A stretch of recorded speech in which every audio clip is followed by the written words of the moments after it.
বলা যাবে। ও বাবা তারকাদের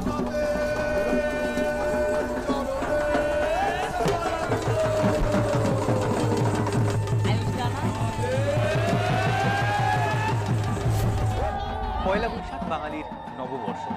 তার আগে চৈত্র মাসের শেষটা বাঙালির কাছে গাজনের উৎসব মুখর একটা সময়। আগে অন্তত তো সেই উৎসবের রেশটা ছিল। এখনো বাংলার বিভিন্ন জায়গায় পালিত হয় গাজন উৎসব। গাজনের মূলত তিনটে ভাগ: ঘাট সন্ন্যাস, নীলব্রত আর চড়ক। চৈত্র মাসের শুরু থেকেই ভক্তরা নারী পুরুষ নির্বিশেষে সন্ন্যাস নেন। সেই এক মাস তারা সন্ন্যাসীদের মতো কাপড় পরে সারাদিন ভিক্ষা করে সন্ধ্যায় ভবিষ্যান্ন গ্রহণ করে। তারপর চৈত্র সংক্রান্তির আগের দিন পালন করা হয় নীলষষ্ঠী। সেদিন নীলাবতীর সঙ্গে শিবের বিয়ে। কোথাও নিম বা বেলকাঠ থেকে নীলের মূর্তি বানানো হয়। নীল পুজোর আগের দিন করা হয় অধিবাস। তারপর রাত্রে হয় হাজরা পুজো।